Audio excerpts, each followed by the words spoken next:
Magandang araw po mga Lods at welcome back po sa channel. So ang gagawin po natin dito ngayon sa rooftop, mag-update po tayo dito sa bagong solar panel natin na nabili.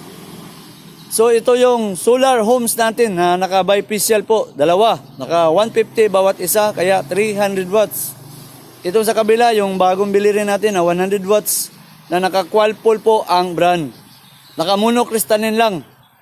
Tapos dito sa kabila, yung mga luma natin na solar panel, ito maglilimang taon.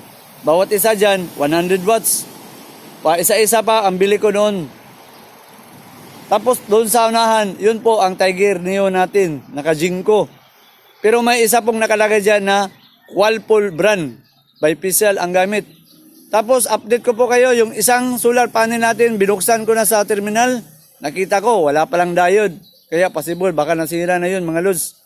Pero hindi ko pa nabasag yung terminal talaga sa loob kung ano. Pero wala pong nakalagay na diode. So ibig sabihin doon, walang protection po ang isang Tiger Neo na iba doon na nakita ko. Pero itong tatlo, binuksan ko, naka-diode po ang tatlo na solar panel 200 watts. Yung isa dyan, binuksan ko rin yung Qualpol brand natin. So meron ring diode. Yun ang isa ang nakaiba na wala pong nakalagay na diode.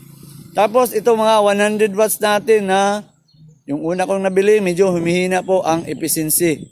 Nakita ko sa 5.7 ampere na IMP, nakakuha na lang ako ng mga 3 ampere o 3.5 yung iba, medyo humihina.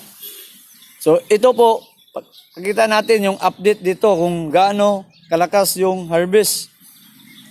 Ang gamit natin dito, pakita ko na lang sa baba, yung Ilijoy na 400 watts. So kaya kasi 300. Ito rin Ilijoy 400 po gamit ko. So pakita natin kung gaano kalakas magkarga o ilan yung maximum IMP na ginagamit dito sa solar panel natin. So ito yung dalawang Ilijoy na ginamit natin. Ito yung unahan, ginamit natin dyan ang solar homes na 150 watts bawat isa na 300 ang gamit. Ito naman ang pangalawa, yung Ilijoy sa 400 watts.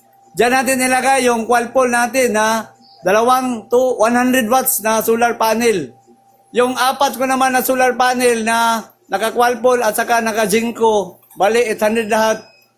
Dito ko po inilagay yung 800 watts naka-series connection ang apat na solar panel. Tapos yung apat ko naman na maliit na 100 watts, dito ko na ilagay po sa on-grid inverter ko na ROXB type po. So ipamalapit ko na lang camera para mabasa po natin yung nahaharvest po dito sa mga Ilijoy natin. So dito tayo sa unahan. So dito po sa unahan, yung gamit natin solar homes na solar panel. Naka 150 watts po bawat isa. Yung IMP natin sa solar home is naka 7.98. Dalawa po yun, naka series. So, makakuha po tayo ng 15.96 ampere sa IMP. Ito yung magkakarga sa battery natin, sa current. Tapos, ang gamit natin dyan na solar panel is nakaya, makita, bifacial solar panel. So, ngayon, makita natin ang IMP po, naka 11, 13 ampere po sa ngayon. So, medyo maula po ngayon, kaya babago-bago po ang rating. Kaya yan, lumabas sa 14 na naman. So yun ang kagandahan dito kasi 15.96.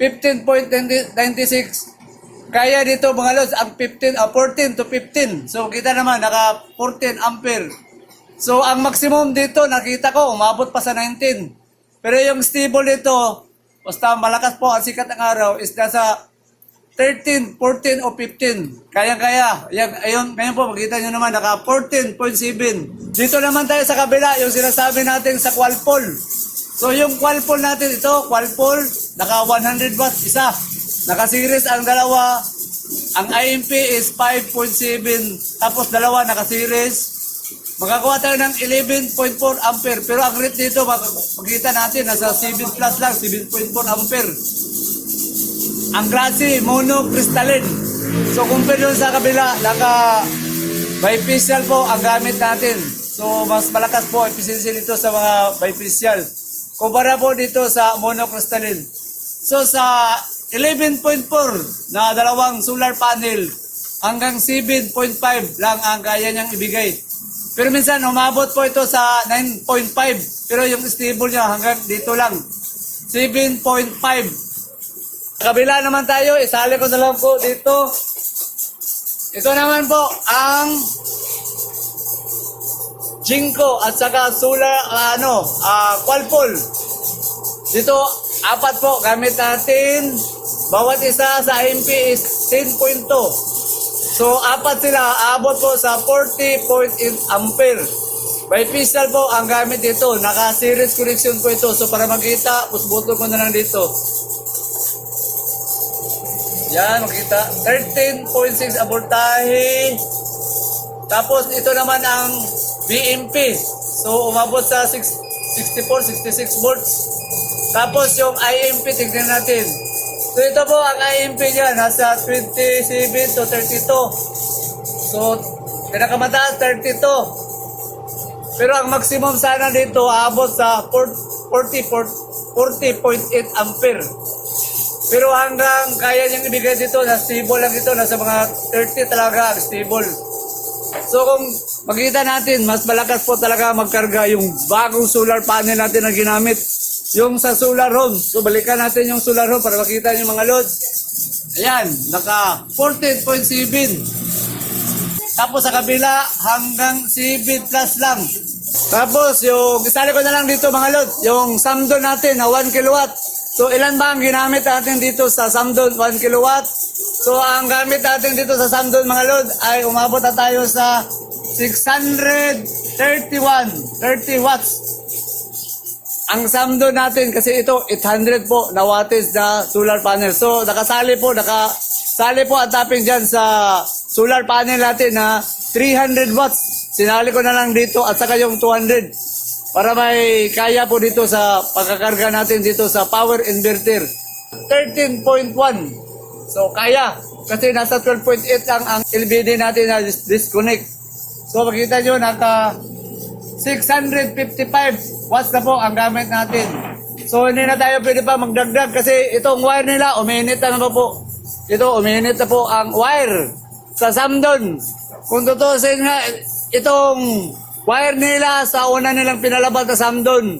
Napakaliit po pero sa bago na Samdon ngayon pinapalaki na nila po itong wire. So itong wire nila hindi para kaya ito sa 600. Mainit na po ito mga lods sa 600. Oh. So ilalagay ko dito po ang description link na lalabas po sa solar panel na ginamit natin. At saka dito po sa Ilijoy. Ang Ilijoy na napakaganda gamitin mga lods. Ilijoy na 400 step down. Yung sa kabila, gamit natin doon. Naka-charge controller sa Samdon. Na 12 volts lang. Abot sa 840 watts po ang pwedeng gamitin. So naka 800 po doon sa kabila, naka-series po ang apat na solar panel.